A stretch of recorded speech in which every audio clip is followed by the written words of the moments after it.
El bebé se desmayó en los brazos de la 10ª niñera en apenas 10 días, y el silencio que siguió dentro de la mansión en La Moraleja, uno de los barrios más ricos de Madrid, fue pesado como mármol mojado. El llanto cesó de repente, los labios del niño se tornaron azulados, y nadie notó el detalle más importante, el olor ligeramente dulzón que provenía del biberón olvidado sobre la cómoda italiana. Nadie, excepto la nueva niñera, la única a la que nadie quería contratar. Si te gusta este tipo de contenido, no olvides suscribirte a nuestro canal Historias de Millonarios. Subimos videos nuevos todos los días. Alejandro Balcázar, empresario del sector inmobiliario y uno de los hombres más ricos de España, observaba la escena con el rostro rígido, los puños cerrados dentro del traje a medida. Su hijo, Tomás, de apenas 11 meses, era todo lo que quedaba del matrimonio con su esposa fallecida. Desde entonces, nada parecía permanecer entero en aquella casa. Ni las niñeras, ni la paz, ni el propio niño. Cada día se contrataba a una profesional diferente. Cada noche, un despido.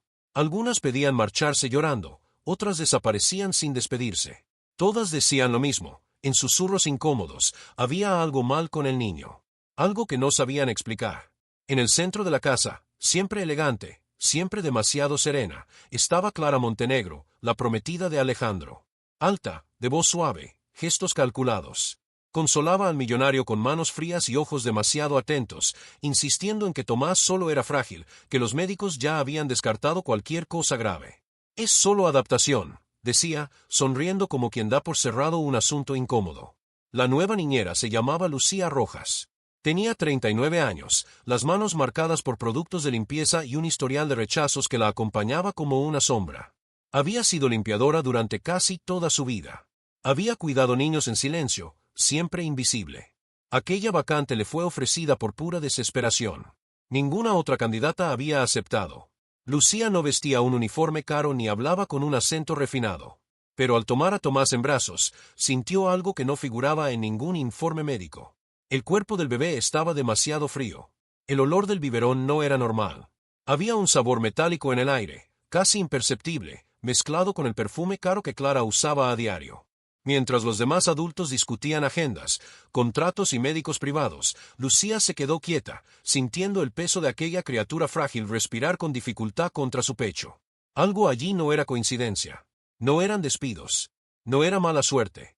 Era un misterio que empezaba a revelarse, y ella acababa de entrar en el centro de él. A la mañana siguiente, la mansión despertó con el sonido distante de pasos apresurados y el fuerte olor a desinfectante cítrico. Lucía empezó temprano, como siempre había hecho durante toda su vida. Mientras limpiaba la cocina reluciente, observaba cada detalle con atención silenciosa. El biberón de Tomás estaba separado de los demás, lavado a mano y dejado secando cerca de la ventana. Al acercar el rostro, volvió a percibir ese olor dulzón, casi químico, que no combinaba con la leche infantil. Tomás empeoró a lo largo del día. Pequeños temblores aparecieron después de la alimentación, y sus ojos perdían el enfoque durante segundos aterradores. Clara entró en la habitación con una sonrisa ensayada, diciendo que aquello era normal, que los pediatras de Madrid eran los mejores del país y ya lo habían visto todo. Alejandro estuvo de acuerdo, agotado, presionándose la frente como quien intenta aplastar la duda. Confiaba en los exámenes, confiaba en su prometida, confiaba en que el dinero siempre lo solucionaba todo. Lucía no confiaba en nada que no pudiera sentir con su propio cuerpo. Al cambiar los pañales, notó manchas leves en la piel del bebé, casi invisibles, como si algo estuviera reaccionando por dentro. Lo guardó en la memoria. También se dio cuenta de que Clara nunca tocaba los biberones antes de entregarlos. Solo supervisaba. Solo sonreía. Por la tarde, la niñera escuchó susurros entre dos empleados antiguos de la casa. Hablaban de las otras niñeras, de las crisis repentinas, de los despidos apresurados. Una de ellas se había sentido mal después de probar la fórmula por error. Fue llevada al hospital y nunca regresó. Nadie mencionaba eso cerca de Alejandro. El miedo recorría los pasillos como aire frío. Lucía decidió poner a prueba un límite silencioso. Preparó el biberón bajo su propia supervisión, usando agua sellada y la fórmula sacada directamente de una lata nueva. Tomás bebió y, por primera vez en días, durmió tranquilo durante casi una hora entera. Cuando Clara se dio cuenta, sus ojos se endurecieron por un segundo imperceptible, antes de elogiar la eficiencia de la niñera con un tono demasiado dulce. Por la noche, Alejandro agradeció a Lucía discretamente. Dijo que quizá ella fuera diferente. Clara observó la escena desde lo alto de la escalera, sujetando con fuerza el pasamanos, con la sonrisa inmóvil en el rostro. Lucía sintió un escalofrío recorrerle la espalda. Había algo mal en aquella casa, y cuanto más veía, más claro quedaba que alguien no quería ser visto. Ese mismo día, Lucía notó cámaras apuntando a corredores específicos, siempre apagadas por la noche. Las puertas se cerraban solas, las alarmas fallaban y el silencio parecía escuchar. Comenzó a anotar horarios, olores y reacciones, guardándolo todo en un cuaderno escondido en su bolso. Cada detalle confirmaba un patrón deliberado. La casa no solo era rica, estaba controlada.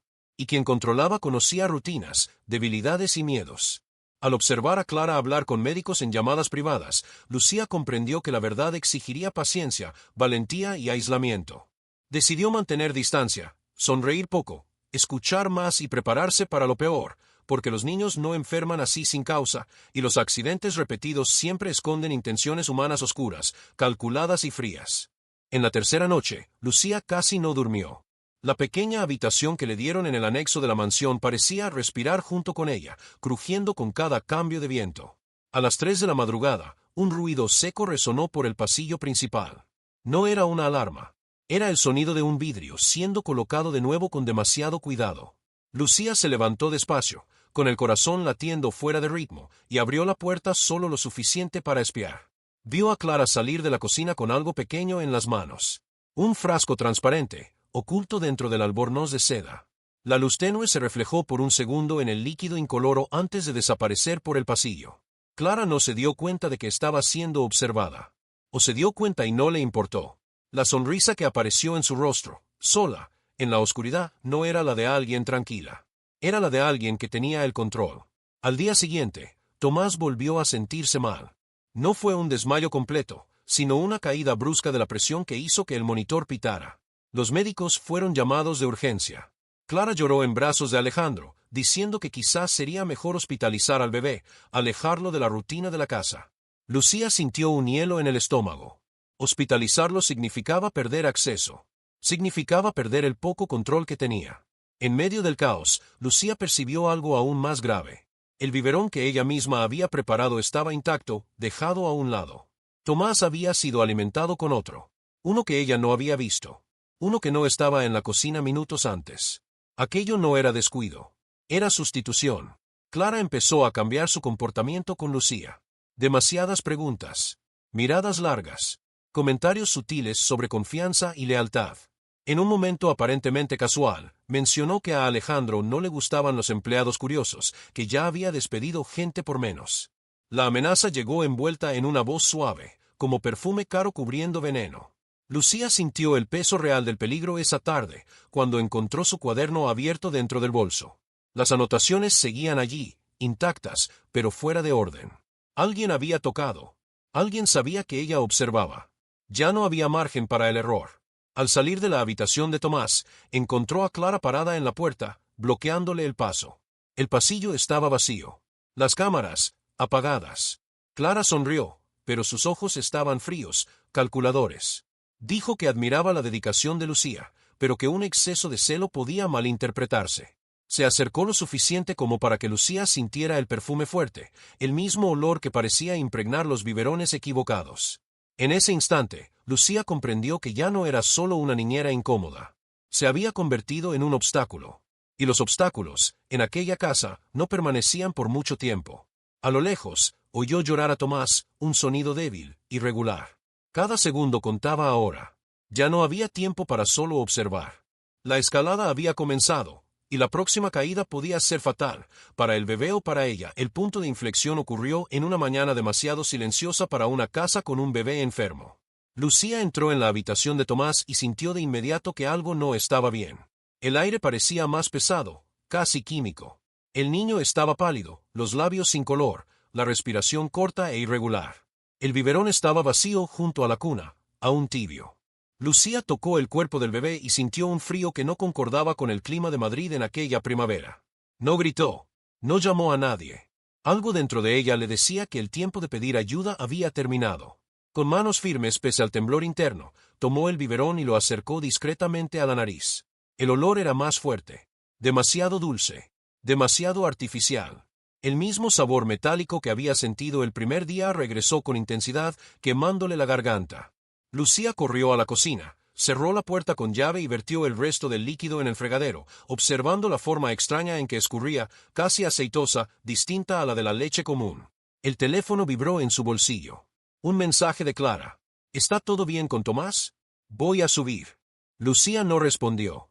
Tomó una jeringa limpia, recogió el residuo del biberón y lo escondió en el bolsillo del delantal. Luego llamó directamente al servicio médico privado de la familia, ignorando el protocolo impuesto por Clara. Cuando colgó, oyó pasos rápidos en el pasillo. Clara entró en la cocina sin llamar. Su rostro cambió al ver el fregadero mojado, el biberón ausente y a Lucía sosteniendo a Tomás en brazos. Por un segundo, el control se le escapó. Fue rápido, casi imperceptible, pero real.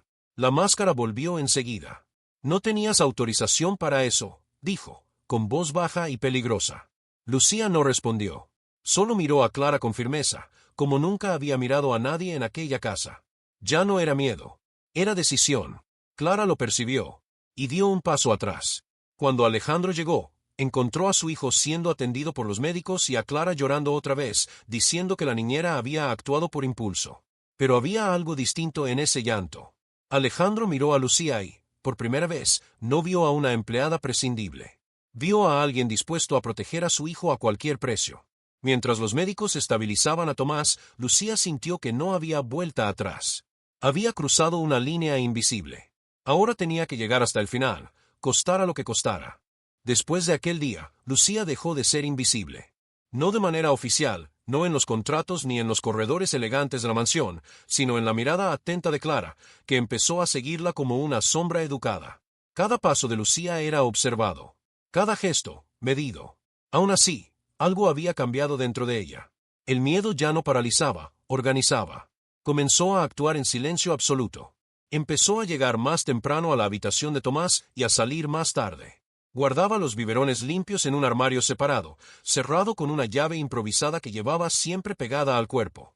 Anotaba horarios de crisis, variaciones de temperatura, cambios en el comportamiento del bebé. Fotografiaba discretamente etiquetas, fechas, frascos olvidados. Todo se hacía con el cuidado de quien sabe que un error saldría caro. Por la noche, mientras la casa dormía, Lucía usaba el celular antiguo que mantenía apagado durante el día. Investigaba síntomas, leía artículos médicos en español y en inglés, comparaba casos. El patrón empezaba a dibujarse con una claridad cruel: intoxicación en microdosis, lenta, difícil de detectar, disfrazada de fragilidad infantil. Algo hecho para no levantar sospechas inmediatas. Algo hecho por alguien paciente. También comenzó a observar el pasado. Hablaba con empleados antiguos bajo el pretexto de la limpieza, de la rutina. Descubrió que Clara había aparecido en la vida de Alejandro poco después de la muerte de la primera esposa, que había sido presentada por un círculo social muy reducido, que había insistido en centralizar las decisiones médicas desde el principio, y que el testamento de Alejandro había sido modificado meses antes del compromiso. Lucía sintió como ese peso le oprimía el pecho. Aún así, siguió adelante. Sabía que necesitaba algo más fuerte que la intuición. Necesitaba una prueba concreta. Cuando encontró otro frasco escondido en el fondo de un cajón de la despensa, sin etiqueta, sin prescripción, sintió que las piernas le flaqueaban. No lo tocó con las manos. Usó un paño, lo colocó en una bolsa de plástico y lo escondió junto a la muestra anterior. Clara percibió el cambio. Empezó a provocar encuentros inesperados, a aparecer en las puertas, a hacer preguntas demasiado directas. Una tarde comentó, de forma casual, que conocía a personas capaces de resolver problemas discretamente. El aviso llegó sin una amenaza explícita. Pero Lucía entendió. Aún así, no retrocedió. Llevó a Tomás a pasear por el jardín interior, lejos de las cámaras, sentándose bajo la sombra de los antiguos olivos. Allí, sosteniendo al bebé que ahora respiraba mejor bajo sus cuidados, Lucía prometió en silencio que no permitiría que aquella criatura fuera borrada. No importaba si nadie le creía. No importaba si era despedida, acusada o silenciada. Algunas batallas no admiten términos medios. Ya había ido demasiado lejos para volver atrás. La verdad comenzó a emerger en una madrugada sofocante, cuando Madrid parecía suspendida entre el silencio y el calor. Lucía estaba sentada a la pequeña mesa de su habitación, extendiendo con cuidado todo lo que había reunido en las últimas semanas: fotos, horarios, etiquetas, anotaciones médicas y los 2 frascos sin identificación. Al alinear las piezas, algo finalmente encajó, y el impacto fue casi físico. Uno de los artículos que había guardado hablaba de una sustancia rara, utilizada en dosis mínimas para provocar cuadros de debilidad progresiva en niños pequeños, simulando enfermedades congénitas. El nombre era complicado, demasiado técnico, pero el efecto descrito era idéntico al que presentaba Tomás. Aún más perturbador, el artículo citaba un caso antiguo ocurrido en Valencia, años atrás, que involucraba a un niño heredero y una disputa judicial millonaria. Lucía recordó de inmediato algo que había oído semanas antes, casi por casualidad. Una empleada antigua había comentado que Clara había vivido en Valencia antes de mudarse a Madrid. En ese momento, Lucía no le había dado importancia. Ahora, el pasado parecía encajar con una precisión cruel. Decidida, hizo algo que jamás había imaginado hacer. Usó el teléfono fijo de la mansión, aquel que casi nunca se utilizaba, y llamó a un hospital público, fingiendo buscar información para un trabajo antiguo. Mencionó el nombre de la sustancia, el caso de Valencia, y escuchó cómo el silencio al otro lado de la línea cambiaba de tono. No le dieron detalles, pero confirmaron lo suficiente. El caso había sido silenciado, cerrado sin condenas, y el nombre de la mujer implicada nunca había salido a la luz. Esa misma mañana, mientras ordenaba la habitación de Alejandro, Lucía encontró algo que no debería estar allí, una carpeta antigua, olvidada detrás de libros jurídicos. Dentro había documentos de un antiguo proceso de herencia, fotos de una mujer más joven, Clara, y recortes de periódico que hablaban de una muerte infantil considerada inexplicable. El apellido era distinto, pero el rostro era inconfundible. La conexión entre Clara y el pasado de Alejandro era aún más profunda. La mujer que él creía haber conocido por casualidad formaba parte de un círculo que orbitaba disputas de grandes fortunas.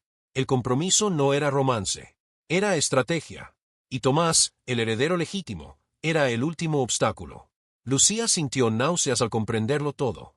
No se trataba solo de un crimen aislado. Era un patrón. Una mujer que se acercaba, ganaba confianza y eliminaba lentamente a quienes se interponían en su camino, sin levantar sospechas inmediatas. A lo lejos, oyó a Clara llamarla por su nombre, con una voz demasiado calmada. Lucía cerró la carpeta, con el corazón desbocado. Ahora lo sabía. Sabía demasiado. Y el conocimiento, en aquella casa, era tan peligroso como el veneno. Escondió los documentos donde nadie buscaría y respiró hondo. A partir de ese momento, ya no era solo una niñera protegiendo a un niño. Era una testigo viva de algo monstruoso, y Clara aún no sabía hasta dónde había llegado Lucía. El colapso comenzó la misma noche en que Clara se dio cuenta de que algo se le había escapado de las manos. La casa estaba demasiado silenciosa, y ese silencio no era paz, era preparación. Lucía lo sintió en el cuerpo antes de comprenderlo con la mente. Las luces del pasillo parpadearon por un segundo y luego se estabilizaron. Las cámaras, que venían fallando de forma intermitente, se apagaron por completo. Tomás lloraba en la habitación, un llanto distinto, ronco, casi sin fuerza. Cuando Lucía corrió hacia él, lo encontró ardiendo en fiebre, el pequeño cuerpo rígido, los ojos entrecerrados. Había un frasco nuevo sobre la cómoda, uno que ella nunca había visto. El líquido era ligeramente amarillento. No lo pensó. Tomó al bebé en brazos y salió de la habitación. Necesitaba sacarlo de allí, aunque solo fuera por unos minutos. Pero al girar por el pasillo, encontró a Clara de pie, bloqueándole el paso. Ya no había sonrisa. Ya no había dulzura. Solo frialdad absoluta. Clara habló en voz baja, con precisión quirúrgica. Dijo que Lucía había ido demasiado lejos, que la curiosidad excesiva siempre tenía consecuencias.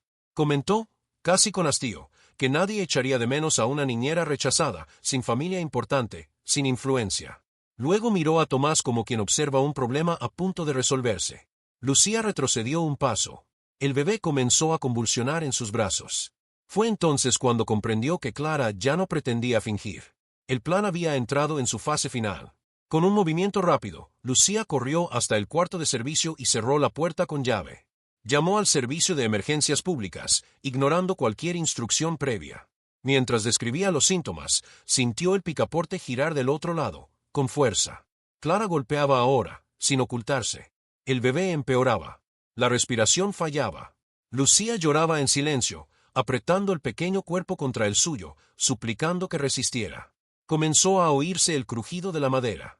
Clara estaba intentando forzar la puerta. Cuando por fin se escucharon las sirenas acercándose, Clara se retiró. La máscara volvió. En cuestión de segundos, estaba recompuesta, lista para volver a actuar. Los paramédicos llegaron y se llevaron a Tomás de urgencia.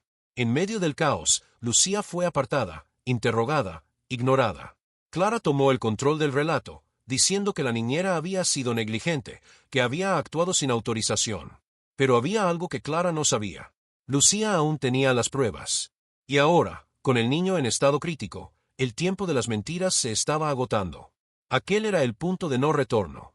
O la verdad salía a la luz, o nadie saldría ileso. El clímax estalló en el corredor blanco y frío del Hospital Universitario La Paz, donde el olor a antiséptico se mezclaba con el pánico contenido. Tomás fue llevado directamente a la UCI pediátrica, rodeado de médicos que hablaban demasiado rápido. Lucía se quedó afuera, con las manos manchadas de leche seca y sudor, sintiendo el cuerpo temblar como si por fin tuviera permiso para derrumbarse. Clara llegó minutos después, impecable, maquillaje intacto, lágrimas perfectamente medidas. Alejandro llegó detrás, desechó. Cuando vio a su hijo a través del vidrio, se apoyó en la pared para no desplomarse. Clara le sujetó el brazo con fuerza, como quien ancla una posesión. Pero algo había cambiado. El médico responsable salió de la sala con un sobre transparente en las manos. Informó que el análisis toxicológico preliminar indicaba la presencia de una sustancia incompatible con fórmulas infantiles. No era alergia. No era debilidad congénita. Era inducido. El silencio que siguió fue brutal. Lucía sintió que había llegado el momento. Con la voz firme, a pesar del corazón en colapso, dio un paso al frente y entregó todo: los frascos, las fotos, los registros de horarios, las anotaciones médicas, la muestra del biberón. Habló del pasado en Valencia, del patrón, del control, de la sustitución de los biberones. Habló sin acusar en voz alta, pero cada palabra era una cuchilla. La policía del hospital fue llamada de inmediato. Clara intentó reaccionar, riendo con desprecio, diciendo que aquello era absurdo, que la niñera estaba desequilibrada. Pero entonces llegó el golpe final. El médico informó que la sustancia encontrada coincidía con la de un caso archivado años atrás, el mismo caso de Valencia. El expediente estaba allí. El apellido antiguo apareció en la pantalla. El rostro en los registros era el mismo. Alejandro miró a Clara como si la viera por primera vez. Ya no había amor, solo horror. La policía pidió que Clara los acompañara para aclaraciones. Intentó mantener la compostura hasta el último segundo, pero cuando aparecieron las esposas, el control se quebró. Gritó, acusó, prometió destruirlos a todos. Nadie la escuchó. Horas después, el médico salió de la UCI con los ojos cansados y un gesto contenido. Tomás estaba estable. Había sido salvado a tiempo. Alejandro rompió en llanto, un llanto crudo, sin elegancia. Se volvió hacia Lucía y, delante de todos, tomó sus manos. No dijo nada. No hacía falta. El reconocimiento estaba allí, pesado y verdadero. Lucía sintió que el cuerpo finalmente podía respirar. No había victoria. Había supervivencia. Y una justicia que empezaba a tomar forma. La justicia no llegó con aplausos ni con titulares inmediatos. Llegó en silencio, en los pasillos fríos de la comisaría, en los interrogatorios repetidos, en las miradas que por fin se alineaban con la verdad. Clara Montenegro fue formalmente imputada por tentativa de homicidio calificado, fraude, falsedad ideológica y ocultación de pruebas. El pasado que ella creía enterrado en Valencia resurgió con fuerza, conectando nombres, fechas y patrones que ya no podían ser ignorados. Alejandro pasó días casi enteros en el hospital. Dormía en sillas duras, comía poco, hablaba aún menos. Observaba a Tomás a través del cristal de la UCI como si estuviera reaprendiendo a ser padre. La culpa lo corroía. Cada biberón, cada crisis ignorada, cada confianza mal depositada pesaba como una sentencia íntima. El dinero, los médicos privados, los informes perfectos, nada de eso lo había protegido de lo esencial, ver quién estaba realmente a su lado. Cuando Tomás finalmente salió de la UCI, más débil pero vivo, Alejandro se aseguró de que Lucía estuviera presente. No como empleada, como parte de la historia que salvó a su hijo. El médico explicó que, con el tratamiento adecuado y la interrupción total de la sustancia, el bebé no tendría secuelas permanentes. La noticia llegó como un llanto contenido que por fin encontraba salida. En la mansión, el ambiente cambió por completo. Empleados antes callados comenzaron a hablar. Surgieron testimonios. Pequeños detalles que antes parecían irrelevantes ahora cobraban sentido. Los despidos de las niñeras, los apagones de las cámaras, las órdenes contradictorias. Todo apuntaba a una manipulación cuidadosa, sostenida por el miedo y la autoridad. Alejandro anuló oficialmente el compromiso. Revocó las modificaciones del testamento. Abrió una investigación interna y colaboró con las autoridades en todo lo que le fue solicitado. No intentó encubrir, no intentó negociar. Por primera vez, eligió enfrentar la verdad en lugar de comprarla. Lucía recibió algo que nunca había tenido en la vida: reconocimiento público. Su nombre figuraba en los informes oficiales como pieza clave de la investigación.